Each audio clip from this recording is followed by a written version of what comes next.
Nah ini ketika Anda dikecewakan dengan teman yang selalu menipu Anda, jangan dulu menyalahkan orang lain. Sebab bagaimanapun the law of attraction itu, atau qanunul jadzb kata bahasa Arabnya, the law of attraction itu berawal dari diri kita sendiri. Ini magnet. Ketika ada benda logam, besi akan menarik, betul nggak? Apapun kita lemparkan dia akan jatuh ke sini lagi. Ada daya tarik attraction, daya tarik itu ada. Dari mana? Ya artinya kalau yang lewat plastik nggak bakal ketarik, betul nggak? Kertas yang enggak. Apalagi logam tapi tidak mengandung ini, seperti aluminium yang enggak ya? Memang enggak bisa, tetap aja.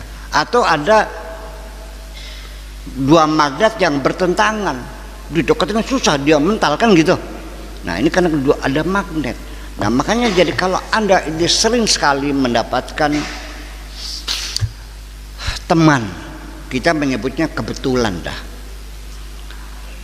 Awalnya Anda itu di PHK di suatu perusahaan, sedih nggak?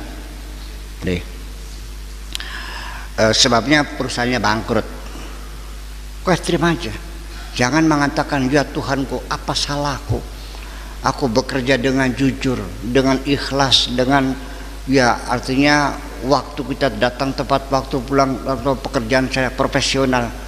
Jangan mengeluh. Oke? Sampai Anda diberhentikan.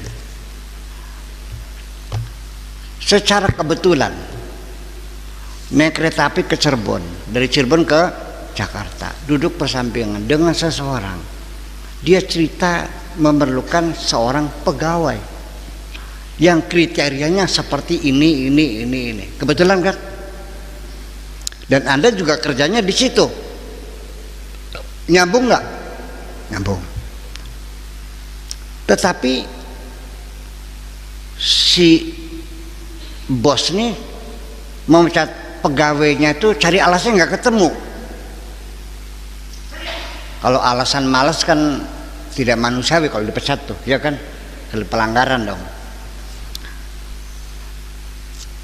Kebetulan si anak yang itu tidak pecat tapi dia mengundurkan diri. Kebetulan enggak? Sudah. Akhirnya mendapat tempat yang lebih layak. Ternyata di situ ada kesepahaman secara ideologi, secara keagamaan. Dia nyaman bahkan sampai seperti satu keluarga. Padahal bukan keluarga tapi sudah menyatu perasaannya. Sehingga dia mendapat posisi yang lebih dipercaya sebagai bendahara perusahaan itu. Yang jadi pertanyaan, apakah betul itu kebetulan? Anda dipecat kebetulan, ketemu sama bos di kereta api kebetulan, kemudian posisi yang tadinya ada orang lalu dia berhenti kebetulan. Masa antem baik? Masa gali-gali antem baik? Kebetulan itu hanya sekali. Kalau berkali-kali mah tidak kebetulan, memang itu diprogram oleh Allah seperti itu. Di dunia ini tidak ada kebetulan. Dunia ini selalu tunduk pada undang-undang alam. Namanya hukum kausalitas, sebab musabab. Betul nggak? Hanya Allah sebagai prima causa yang tidak tunduk dengan asbab musabab. Ada sebabnya. Nah, itulah makanya namanya kebetulan itu, bahkan kadang-kadang kita mendapat sesuatu yang sangat berharga secara kebetulan itu lebih membahagiakan daripada kita mencapai sesuatu yang direncanakan. Kagetiki senengnya, masya Allah, betul nggak? Lain halnya kebetulannya sudah terlambat. Aduh, jadi penyesalan. Nah itu. Sudah ketemu sama cewek, sudah pacaran, sudah namanya ngelamar, kan gitu. Begitu untuk penentuan kapan kawinnya, baru ketemu sama ibunya, ternyata lebih cantik ibunya. Aduh, kenapa nggak ibunya aja?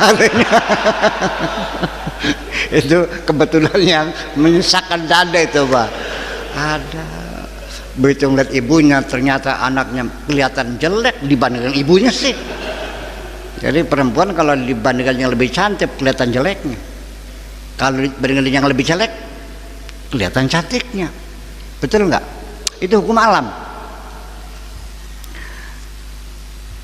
50 derajat Celcius, 30 derajat Celcius, ini 10 derajat Celcius, 10, 30, 50.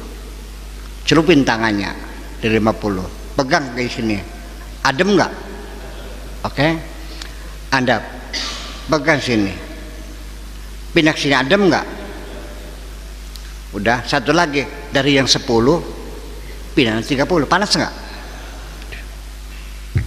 Ini akan panas kalau dibandingkan dengan yang 10, betul nggak? Ini pun akan lebih panas kalau akan lebih dingin kalau dibandingkan dengan ini kalau kitanya dari sini dulu.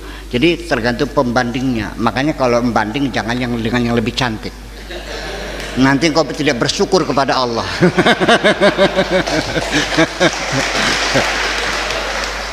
Jadi kalau membandingkan istrimu dengan Tarningkem,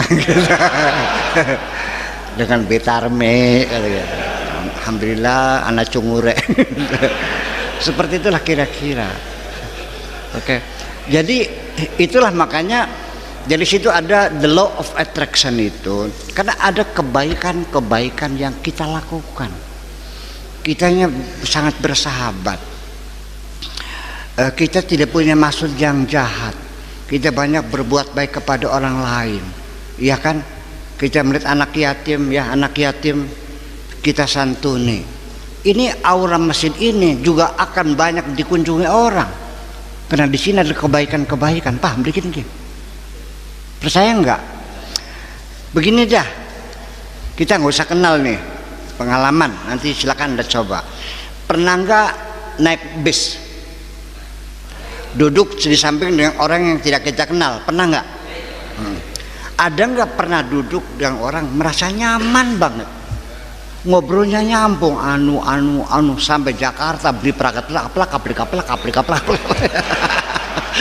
Tahu nyampe aja, betul nggak? Kadang-kadang kita juga nggak nyaman, gelisah ini. Nyapa juga kita nggak berani, dia juga cuek aja, nggak sapa-sapaan kok. Malah kita nggak betah, sampai pulang-pulang capek ini duduk nih, betul nggak? Nah, situ ada sesuatu. Maka kebaikan-kebaikan yang kita lakukan pada sesama itu menambah aura kita, membawa daya tarik kita. Iya, ya, the law of attraction, karena kebaikan-kebaikan. Orang yang celamit pengen dikasih aja, mukanya lain dengan orang yang dermawan, beda. Kan menyemangit Reno kalau menyejukkan. Itu makanya. Jadi kita dalam hidup bermasyarakat tidak bisa tidak, karena kita ini dari dua, ada energi dan ada materi, dan ini dalam pertarungannya antara energi dan materi. Begini, setan itu, iblis itu dibuat dari energi, ya. Wala khalaqal janna mim marjim min nar, atau min naris samum, bara api yang paling panas yang ada di pusat titik api itu. Jadi kalau kita pakai las tuh di penghujung yang paling panasnya itu bukan di samping, di penghujungnya itu yang paling panas tuh, min naris samum. Tapi kalau Adam dari tanah, khalaqtani min narin wa khalaqtahu min tin. Setan dibuat dari energi dan kita dibuat dari materi. Oleh karena dia itu energi, maka dia tidak terikat dengan dimensi ruang. Betul nggak? Tidak terikat dengan dimensi ruang dan tempat. Ya, hanya dimensi waktu. Waktu pun juga sesuai dengan dimensi energinya. Kalau kita kan terikat dengan ruang dan waktu. Nah, di samping itu Tuhan buat energi yang negatif, namanya setan. Tapi juga Allah bikin energi yang positif, namanya malaikat. Ini kedua-duanya itu dipertemukan dan saling menghancurkan, menjadi media pertemuan dalam materi kita ini. Makanya manusia itu nggak bisa tidak. Jadi nanti sholatmu itu tidak ada apa-apanya kalau kamu rajin sholat, merasa nyaman, merasa senang. Mesti dipertanyakan, ada apa sebetulnya. Yang hebat itu adalah ketika dua energi di situ saling menghancurkan, dan di situ membangun satu kesemangatan yang luar biasa. Bangun tidur masih ngantuk, dipaksa bangunnya, dikagetin, bismillah, masih ngantuk, jedotin kepalanya di tembok sekalian. Ya, peranjang berinding atis kan, dicawuk, bos, buatan dia melawan nafsu. Di situ hebatnya. Kalau kamu merasa nyaman sholat, dipertanyakan, kamu menyenangkan dirimu sendiri, bukan Allah itu.